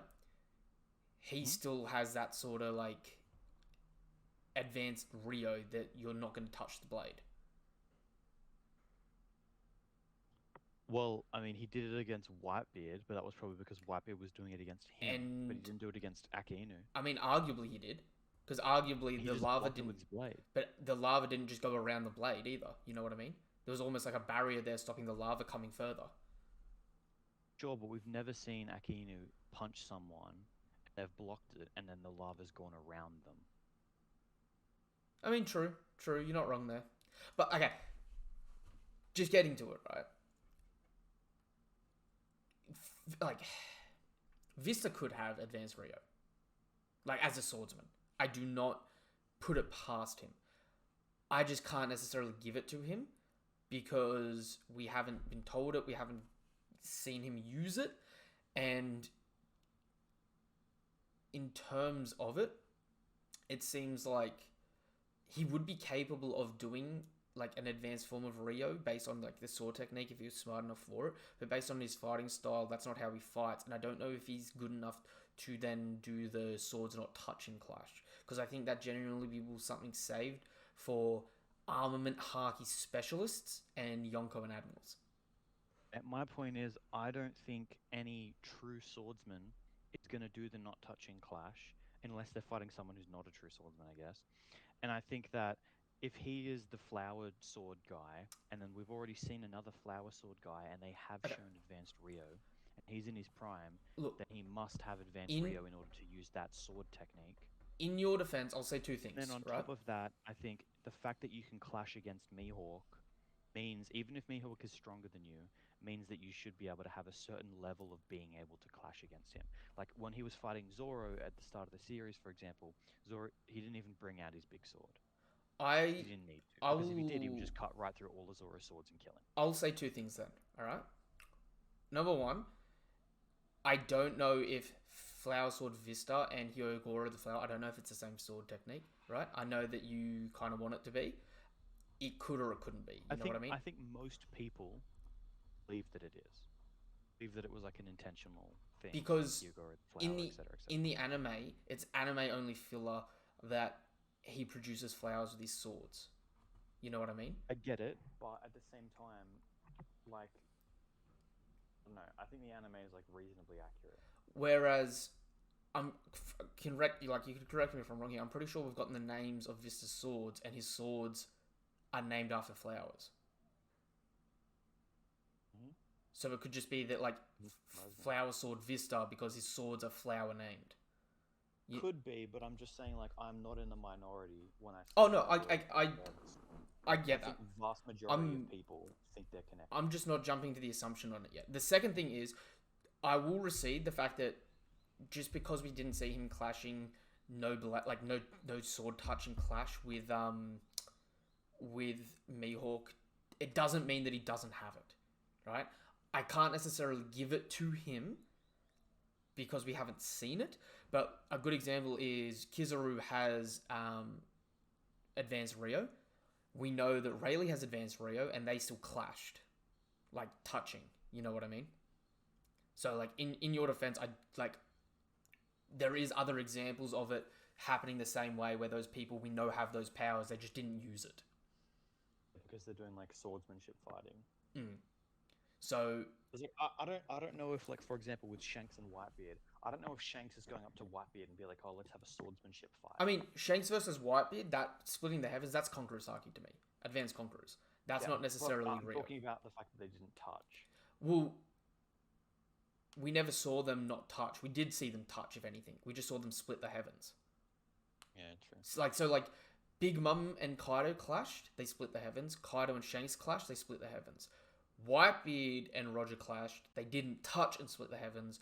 Luffy and Kaido clashed, they didn't touch and split the heavens. You know what I mean? So did Kaido and Shanks clash? No, Whitebeard and Shanks. Okay. So it's like Whitebeard and Shanks and Kaido and Big Mum did it. And we saw Kaido and Big Mum do it. They were touching, but they still split. You know what I mean? So to me, it's like that splitting of the sky is just like two advanced Conqueror's Haki users clashing. It's hard though. You know what I mean? Because it's like, again, that's just off of memory. I haven't looked into it too much further than that, but that's just how I remember it in that aspect. Also, I want to point out, you seem to rank Queen quite highly. Yes and no. Or at least, like, not low, like not as low as I put him, at least. I mean, Queen's kind of got shat on, and he's kind of useless. He's got invisibility going for him, and I just want to point out that Sanji, as soon as he got the exoskeleton and all of the Germa power-ups, low diffed him, whereas before it was a tough fight. Ichiji and all of that stuff have all of those except abilities. Sanji was equaling out Yonji with his raid suit with no raid suit. Yeah, but Yonji is the trash. Yeah, but if Sanji was equaling out him Yonji dead is even, not on the list. if Yonji was equaling, like if Yonji with all those things was equaling base Sanji, right? Not even Diable Jambe, just base Sanji, right? And then Diable Jambe Sanji is just like a fraction under the others. Him getting those power-ups takes a massive step past all of them. Like, significantly past all of them. I think Sanji is the strong... I think Diable Jambe Sanji is only a fraction weaker than Ichiji and Reiju. I kind of do. I think they're a good amount above him. I think when Sanji's unlocked these power-ups now, and he can go hotter, and he's got the Ifrit Jambe and all that, and he can move so fast that he's permanently in stealth, I think he's cleanly above the entire Vinsmoke family now. I'm not saying he's below the Vinsmoke family after he got his upgrades, but I'm saying before he got his upgrades, he was well below them. These upgrades took him from really, really high diff fight against Queen to just straight up low diffing him. Yeah. But I think the jump there is like, I mean, we saw Ichiji get extreme low diffed by Katakuri. You know what I mean? Yeah, but my point being is that even if Sanji was a full step below Queen, he was fighting him normally, and then if he gets the upgrades, he beats him. See, I don't think any of the Germa are beating Queen, other than Sanji. How, when we have essentially, here's the thing. I agree that Sanji physically is way stronger than, just as like a physical person, is way stronger than like Ichiji and Reiju, for example. But Ichiji and Reiju, their elements are stronger than fire. Fire's kind of shit. And they have all of the upgrades that Sanji has just got. It would be more interesting to say it, except for that, like, Queen specifically had all the Vinsmoke siblings' abilities combined. Yeah, but not the way that they use them. What do you mean? Like, he wasn't dashing around with laser beams shooting out of his eyes. He just had a gun thing that could shoot lasers. But, I mean, have you seen that man's body? Is he the kind of dude to run? Yeah, but that's what I mean, is like the Ichiji, for example, will like dash at you at like laser speed while he's firing lasers, and then Queen, though, has something that they don't, where he can just turn invisible, and they don't have Haki. We don't know that. We've had multiple data book and information come out for them where they specifically didn't mention Haki, right? We've never seen any ability of them to use Haki, and Judge even directly comments, I'm amazed that you can use Haki to Sanji. Like, to me, it implies that, like, he was all brain over brawn, and none of the Vince Smokes have Haki. They just tech it up, which is impressive. It's, like, really impressive for them, right? But Queen, having armament, observation Haki, all the other German siblings' abilities combined, plus the invisibility, even if he's not as fast as them, right? To me, Queen is still cleanly over them. Well, when you say he has armament observation Haki, couldn't dodge Monster Chopper. He didn't want to, though. And He specifically was laughing at Chopper doing it. We've never seen him properly, like, turn anything like hardcore black, at least consistently. We've seen him do it to his arm. Yes, but not consistently. He hasn't been, like, when Sanji was kicking him with Ifrit Janbei, he wasn't armoring. No, not at all. And, like, I get that complete and wholeheartedly, right? You got, like, yeah, he's been punched by a big mom and all that shit, and he didn't Haki up. But, like, compared to what the other Vinsmoke siblings have, even Judge, it's like until Sanji proved him wrong, Coin kind of seemed like the success over the Germa. You know what I mean? Which speaks into their narrative as well, where Queen's like, I'm cleanly above Judge. Look at all my tech. I'm so much better than him. Use your tech and let me prove that I'm better than you. And then it's like Sanji, who's equaling Queen, almost, without his abilities, right? Then gets his abilities and just dicks that man down. I'll give you that. Okay, I'll give you that Queen thought that he was stronger than a Vinsmoke kid because he wanted Sanji to put on the suit so that he could beat him. At the same time, it's probably like the only situation where I think he's actually kind of just wrong. I don't. If someone says I'm stronger than you, I generally believe them. The potential for a Vinsmoke kid is more than Queen. I should preface that because Sanji's a Vinsmoke kid and he's over Queen, right? I just think I think the mistake is Judge having removed certain emotions from them actually stunts their ability to get stronger because they don't have the ability to integrate Haki into their fighting abilities, right? He essentially robbed them of a lot of free will, so they don't have that motivation and drive to get stronger, right? That's why Sanji's cleanly above them, in my eyes. And why, even though he's been delayed getting his upgrades, right? The fact that he's got Haki and those upgrades now cleanly puts him above them. Whereas Queen, right? Queen is I say Queen's stronger than them. I think he's individually stronger than all of them. But, like, low key, the way they're probably thinking about it is, like, Queen's probably like, I'm stronger than all the Germa siblings combined. And Judge is probably like, oh, all my kids are over you, you fucking plebeian. You know what I mean? Well, yeah, that's what I mean. I just think, like, he's just salty. He just wants to be better than Judge. I think you're right there. And I think Queen is wrong. Except I will say, I think based on what we actually saw, he's over the Vinsmoke siblings individually by a significant margin in one-on-one situations. I think, here's the thing though, Sanji, if he got hit from behind by that sword or had that exoskeleton, his head is gone, dead. Sanji gets the exoskeleton, the sword literally breaks. Sanji's exoskeleton is stronger than all of his siblings in my mind. Sanji's exoskeleton is stronger than his siblings. It can't be that much stronger. Sanji, without an exoskeleton, his foot was able to rearrange Yonji's face. His exoskeleton included. Base Sanji, is stronger than some of the exoskeletons. If Sanji is able to kick, which is his forte, ahead of the weakest of the Vinsmokes. And that Vinsmoke was taken out of that combat. No Diablo Jumbe there, because Diablo Jumbe speeds up and causes extra damage from his attacks, right? But Sanji's just basic kicking. The same kick that Virgo cracked his shin on, the same kick that Doflamingo caught mid-air like it was dog shit. That same kick, like Sanji, like literally Sanji is the number 3 of that family. He's over the number 4, which means we see him in base is at least stronger than one of the other siblings, right? Yeah, I agree. To me, even though Yonji's weaker than the other siblings, right? I think once Sanji's power, like the fact that you can hurt, like each one of them, I think developed their exoskeleton slightly differently, and I think it literally like the closer to number 1 or 0 you are, the stronger it got, right? So like, Yonji's was the weakest, then Niji's, then Ichiji's, and Ichiji and Reiju were kind of tied, right?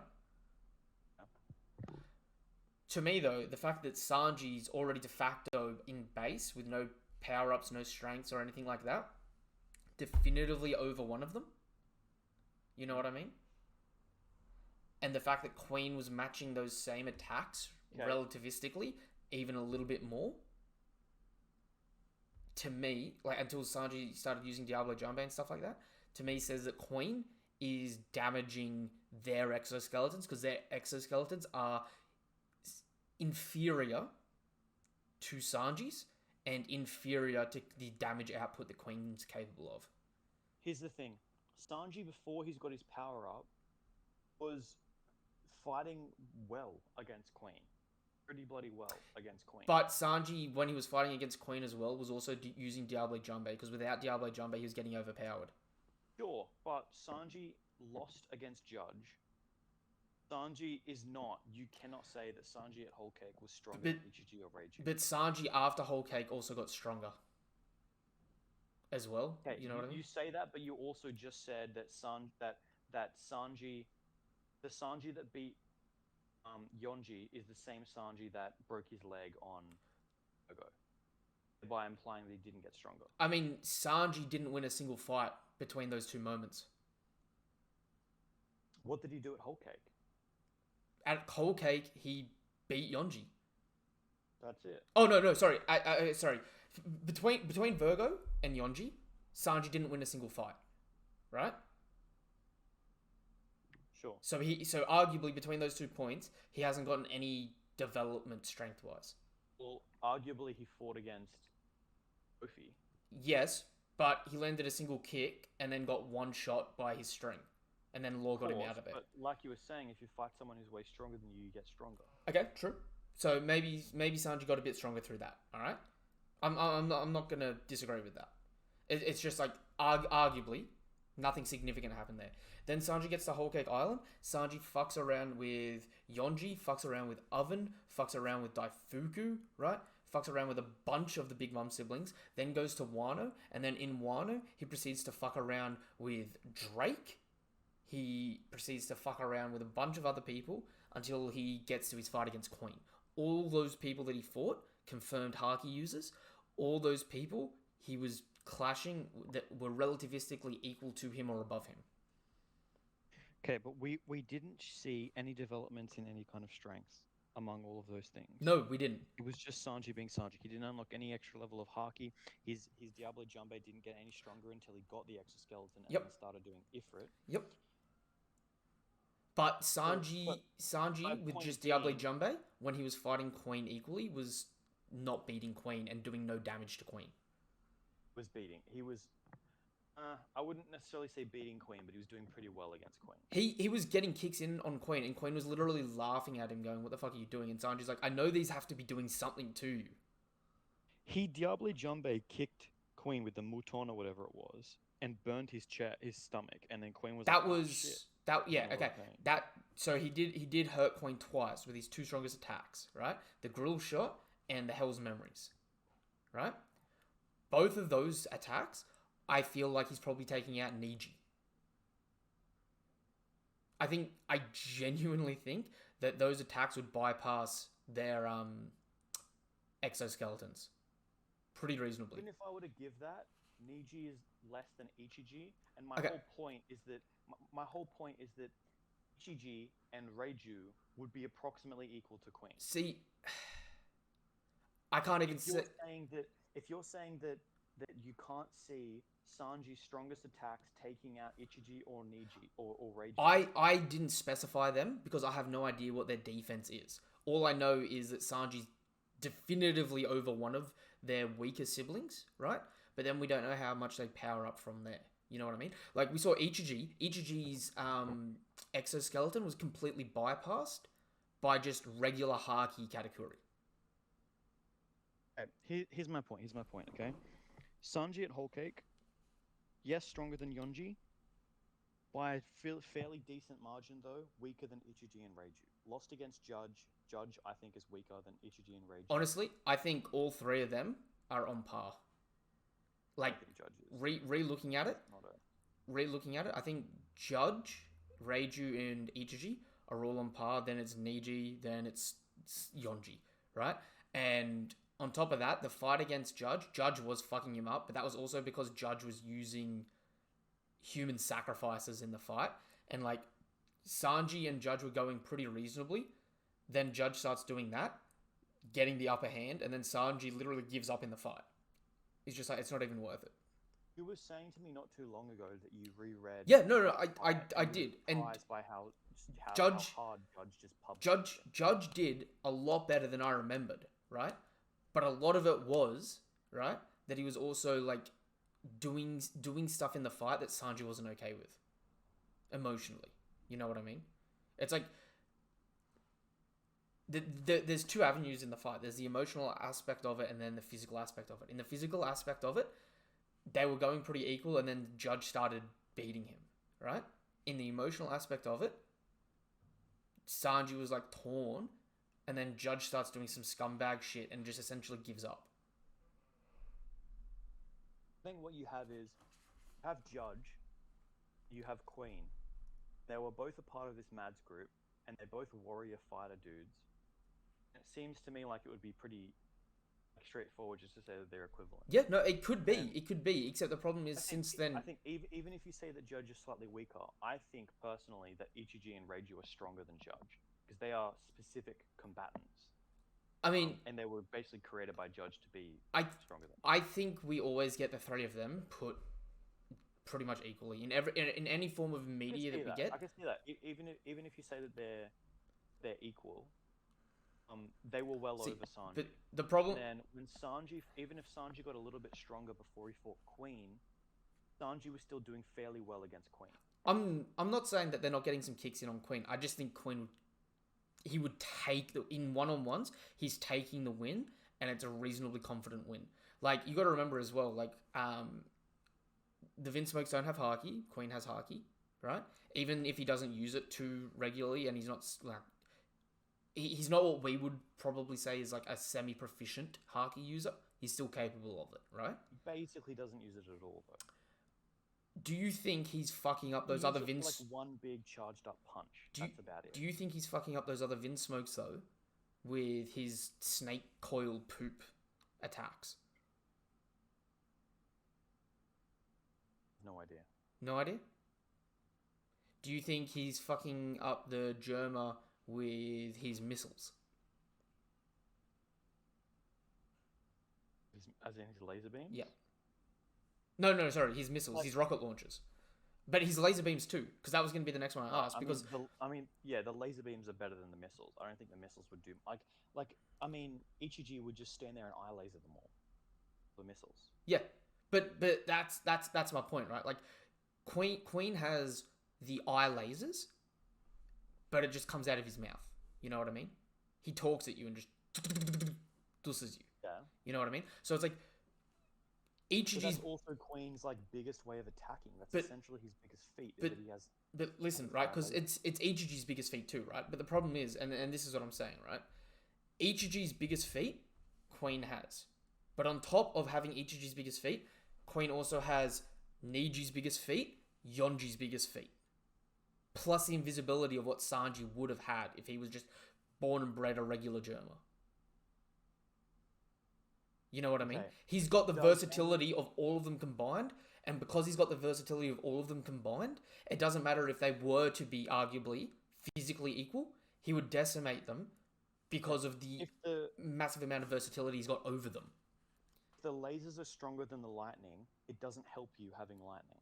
No, but I would still say, right? Like, those lasers, I feel like even Ichiji's lasers are taking out his other siblings, right? And my point would just be, if you're going to place Ichiji, Reiju, Judge kind of thing, Yep. I don't think there's much argument to say that they're not at most just below Queen. You're right. Except, do you know what the problem is there? There's a huge array of people just below Queen.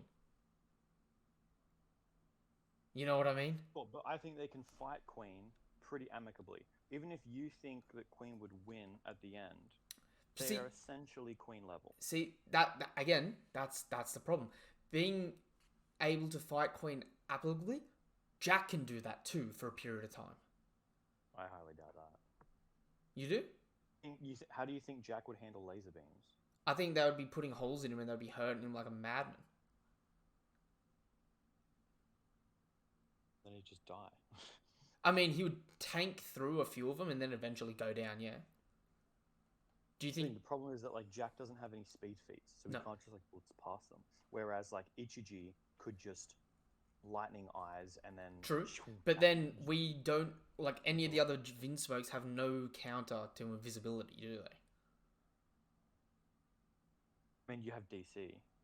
I mean, but their DC is all equal to or under Queen's. Sure, but as soon as Queen starts using his DC, comes out of invisibility. No, because he can still use the lasers and that while invisible, can he not? But he's showing where he is, though. He's showing his location. Like a sniper shooting from a distance. As soon as he fires, you can see the muzzle flash. True, but because they don't have observation haki, if he can just walk up behind them and then just go bang, or even just catch them, like if he can go invisible and then do the snake coil thing, they're pretty fucked. The problem with Queen and Queen's showcasing when he was against Sanji is he was just memeing the whole time, and then Sanji went, "Do you know what? I'm taking this serious," and Queen's just like, "Huh, serious? What does that mean?" And then just got the shit fucking rocked out of him. It's like a teenager poking. Queen's personality. I think he was taking it serious the entire time. You do? Yeah. Okay, fair enough. I mean, I can't disagree or agree with that. You know what I mean? Because it's hard. It's just like, to me though, the fact that Queen is all the other Vinsmokes plussed together in ability, but as an individual, right? And a big point of the fight was Sanji was well and truly surpassing the Vinsmokes by beating Queen. And like he's stepping out of the shadow of the Vinsmokes. To me, it's like, even if you were to say that they're equal, it's like Queen equals a group of 4 people. I think he was stepping out of the shadow of the Vinsmokes, and he was surpassing the Vinsmokes by beating Queen. But I think it was because he beat Queen. I don't think it was far stepping in front. I agree that he was. I agree that it was because he beat Queen. But the point was that Queen was all of them together. That was the point. I think Queen essentially represents the top of them, not well above them. Yeah, but like that's what I'm saying, right? For Queen to represent them, and then Oda specifically to go through and go, look, he's Yonji, look, he's Niji, look, he's Ichiji. You know what I mean? Mm-hmm. He's saying he's all of them combined. No. The difference is he's not all of them combined. He's all of them at a time. As in, he's Niji, he's Yonji. Oh, and Sanji can beat him. Now he's Ichiji, and Sanji can beat him. Now, etc., etc. I mean, I get where you're coming from with that. I guess I didn't read it and interpret it in that capacity. Like the way I read it is like Queen is a representation of all of them, right? Because there was never a time where he was shooting laser beams at him as he was electrocuting him, as he was winching him. No, but he only used all of those abilities one time right at the end. That's why I was saying he was taking it like a meme, because all of those things, how he normally fights, he just wasn't using them because he wasn't taking it serious, and he legitimately underestimated Sanji and got ragdolled. So like when he's shooting lasers, that's supposed to be he's equal to Ichiji. Sanji is now fighting Ichiji, a representative of Ichiji. Then he starts doing his electricity. Sanji's now fighting a representative of Niji. It's not like he is Ichiji plus Niji plus da-da-da. He's this person now. I don't know, because as a commander, it's showing that Sanji is essentially outdoing power. I don't know about that, because as a commander, right, Queen physically was taking hits from Big Mom and stuff like that, and he's taken multiple hits in Onigashima, right? Those same hits in Whole Cake Island had the Vinsmoke looking at each other, going, we're gonna have to leave one of you, like one of each other behind in that, because we're getting so overwhelmed by a single hit by a Yonko. And oh my god, EGG's been one shot low diffed off screen by Katakuri. Oh my god, we're all dying. We need to get to cover in, Capone. Of course, but Katakuri would absolutely dumpster fire on top of Queen. No. Big Mom could one shot anyone who's first division. But the same sort of stuff that Big Mom was doing to like take out the Vinsmokes, she was doing to Queen, wasn't she? I mean, didn't she just punch him?